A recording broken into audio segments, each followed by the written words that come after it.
discussed, I wanted to ask you a couple of things about that. So, you know, the Big Five research into political differences basically shows that the liberals are high in trade openness and low in trade conscientiousness, and the conservatives are the reverse. But we've fragmented conscientiousness into orderliness and industriousness with the Big Five aspect scale. And orderliness is strongly associated with disgust.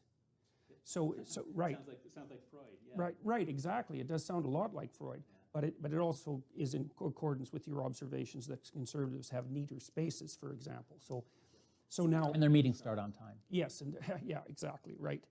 So then the nexus for political belief seems to be openness. So that's that exploratory tendency that you talked about, exploration of ideas and creativity, and low orderliness.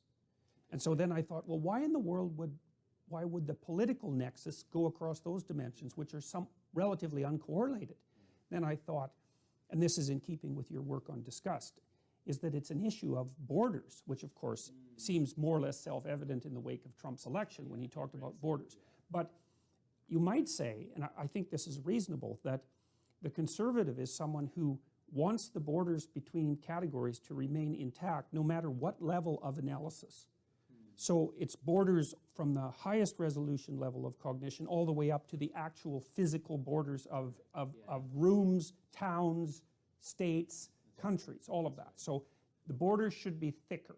And the reason they want that, now there was a paper published in PLOS One, I don't know if you saw it, it was a couple of years ago, it was a mind-boggling paper, it should have been like front page news as far as I was concerned. And what the researchers did was between countries and then within provinces or states within countries, they correlated the level of frequency of infectious disease with authoritarian political beliefs, and found a walloping correlation. It was like 0.6. It was one of the highest. For those of you who don't know, social scientists never discover anything that's associated with anything else at a correlation of 0.6. Other than heritability. Right, other than heritability, yes. And so what they found was that the higher the prevalence of infectious disease, the higher the probability of totalitarian or authoritarian political attitudes. And then they controlled for governance, because one of the questions was this top-down authoritarianism or bottom-up authoritarianism? And the answer was that it was bottom-up. Okay, and so I thought about that from two perspectives simultaneously. At the time, okay, so we identified disgust sensitivity with orderliness, so it's, say, a fundamental subtrait.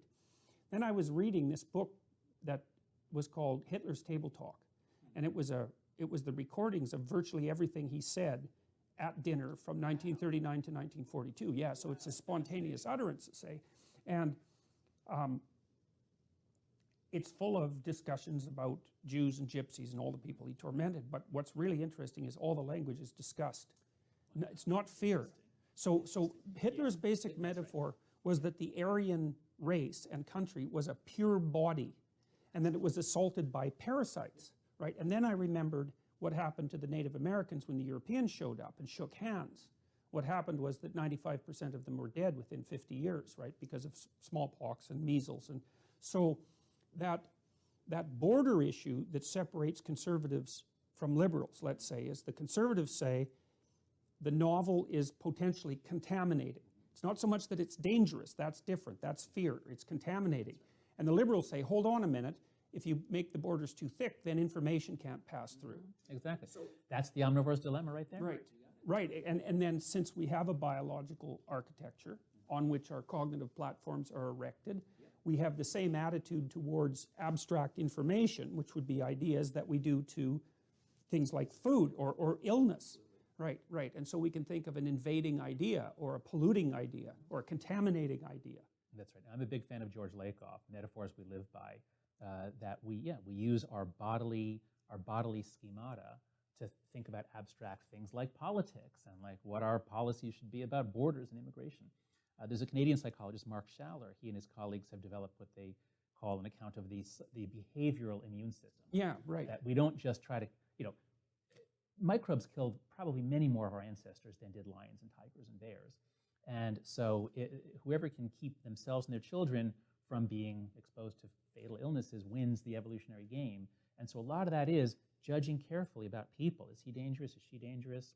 And that's both for sexuality, for contact, for all kinds of association.